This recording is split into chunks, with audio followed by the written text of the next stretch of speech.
महानगरपालिका निवडणुकांमध्ये मतदानाच्या 12 दिवस आधीच राज्यभर सुरू झालेला बिनविरोध पॅटर्न सध्या विरोधकांची फार मोठी डोकेदुखी होऊन बसलाय.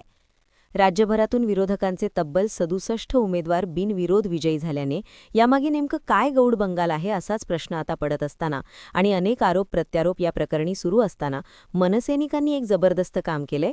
हा बिनविरोध पॅटर्न कसा आणि किती फसवा आहे याचे पुरावे आता मनसैनिकांनी शोधून काढलेत आणि लवकरच हे सगळे पुरावे घेऊन मनसे अध्यक्ष राज ठाकरे पुन्हा आपला लावरे तो व्हिडिओचा दणका सत्ताधाऱ्यांना देण्याच्या पूर्ण तयारीत असल्याची माहिती मिळतेय. नेमकं काय आहे हे प्रकरण, काय ठरलंय मनसेचं प्लॅनिंग आणि कधी होणार आहे ही पोलखोल, सगळं पाहूयात या व्हिडिओच्या माध्यमातून. लगेच व्हिडिओला सुरुवात करूया. सुरुवातीला एक महत्त्वाची आठवण, तुम्ही जर अजूनही आमचं चॅनल सबस्क्राईब केलं नसेल तर ते जरूर करा. तर झालंय असं की राज्यामध्ये भाजप शिवसेना महायुतीकडून सुरू असलेल्या बिनविरोध निवडणुकांचा पॅटर्न आता चांगलाच गोत्यात आलाय. दबाव, पैशांचा आमिष आणि सत्तेची ताकद दाखवून उमेदवारांना निवडणुकीतून माघार घ्यायला लावल्याचा आरोप या सगळ्या प्रकरणी होतोय आणि याचा फटका बसलेल्या महाराष्ट्र नवनिर्माण सेनेनं आता या विरोधामध्ये आक्रमक पवित्रा घेण्याची तयारी सुरू केली आहे. ठाण्यामध्ये मनसेच्या एका उमेदवाराने निवडणुकीतून माघार घेतल्याने मनसैनिकांना एक पहिला मोठा धक्का बसला आणि त्याशिवाय सोलापुरामध्ये सुद्धा या बिनविरोधच्या हट्टापायी एका मनसैनिकाची हत्या करण्यात आल्याचं समोर आलंय. त्यामुळे महाराष्ट्र नवनिर्माण सेनेला राज्यभरामध्ये असे छोटे मोठे बरेच धक्के बसलेले पाहायला मिळतात आणि त्यानंतर आता पक्ष पेटून उठलाय. परिणामी बिनविरोध झालेले हे उमेदवार नेमके कसे निवडून आले आहेत याची पोलखोल आता येणाऱ्या सभांच्या माध्यमातून राज ठाकरे करणार असल्याचं प्लॅनिंग ठरलंय. राज ठाकरेंनी आपल्या सगळ्या उमेदवारांना आमिषांना बळी पडू नका असं सावधगिरीचा इशारा अगदी निवडणुकांच्या मतदान अर्ज भरण्याच्याच वेळेला दिलेला होता. हा सावधगिरीचा सल्ला राज ठाकरेंनी देऊन सुद्धा शेवटी जे व्हायचं तेच झालंय. आता मनसे या सगळ्या बिनविरोध पॅटर्न विरोधात म्हणूनच आता मागे लागलीय आणि ही हिस्ट्री सगळी जी आहे या पॅटर्नची ती आता मनसैनिकांकडून बाहेर काढली जाणार आहे असं म्हटलं जातंय. आगामी प्रचारसभांमधून राज ठाकरे या संदर्भातील कॉल रेकॉर्ड्स आणि व्हिडिओच्या माध्यमातून अनेक महत्त्वाचे पुरावे हे जनतेसमोर आणणार आहेत. कारण ठाणे आणि कल्याण डोंबिवलीतील नेत्यांनी हे सगळे पुरावे हे राज ठाकरेंकडे याआधीच सुपूर्द केले असल्याची माहिती मिळतेय. याशिवाय सोमवारीच या सगळ्या प्रकरणी मनसेचे प्रमुख नेते राज्य निवडणूक आयुक्तांची सुद्धा भेट घेणार असल्याची माहिती मिळतेय.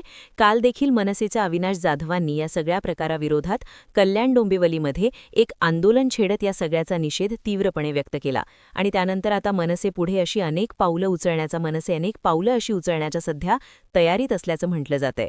बघा, बिनविरोध विजयी नगरसेवकांबाबत मनसे अध्यक्ष राज ठाकरे यांची सुद्धा प्रतिक्रिया आलेली आहे. तीव्र शब्दामध्ये राज ठाकरेंनी या सगळ्या विरोधामध्ये खंत व्यक्त केलीय. माझ्या उभ्या आयुष्यामध्ये अशी निवडणूक मी कधीही पाहिली नाही. बाळासाहेब ठाकरेंसोबत अनेक निवडणुका पाहिल्या, पण अशी निवडणूक जी इतक्या उमेदवारांना बिनविरोध करते अशी कधी पाहिले नाही. ही परिस्थिती मी पहिल्यांदाच पाहतोय असं राज ठाकरे म्हणाले.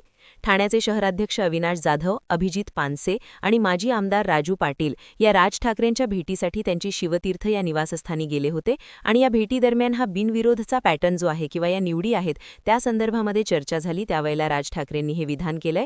आत्तापर्यंत राज्यातील बिनविरोध उमेदवार नेमके कोणकोणत्या पक्षाचे आहेत आणि किती आहेत हे यावर एकदा नजर मारणं अत्यंत महत्त्वाचं आहे.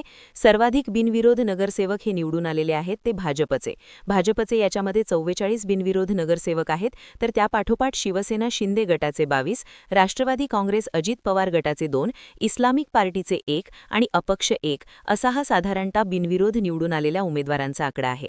दरम्यान मनसेकडून आता या संपूर्ण प्रकरणी ठाम भूमिका आणि पावलं उचलण्याची तयारी सुरू झाल्यामुळे याचे परिणाम, याचे पडसाद, याचे फायदे काय होतील, यातून नेमकं काय निष्पन्न होईल हे पाहणं हे येत्या काळामध्ये अत्यंत महत्त्वाचं आहे. निवडणुकांना, प्रचारांना, सभांना फार कमी अवधी आहे आणि याचमध्ये आता हा विषय छेडला जाणार आहे. त्यामुळे याचं महत्त्व आणखी मोठं आहे. तुम्हाला मनसे आणि राज ठाकरेंच्या या भूमिकेविषयी, या बिनविरोध पॅटर्नच्या विरोधातल्या या भूमिकेविषयी नेमकं काय वाटतं आम्हाला कमेंट बॉक्समध्ये नक्की सांगा. या सगळ्याचा फायदा खरोखरच होईल का? तुमची मतं, तुमच्या प्रतिक्रिया, तुमच्या भावना कमेंट बॉक्समध्ये येऊ द्या आणि व्हिडिओ महत्त्वाचा वाटला तर लाईक करायला विसरू नका. धन्यवाद.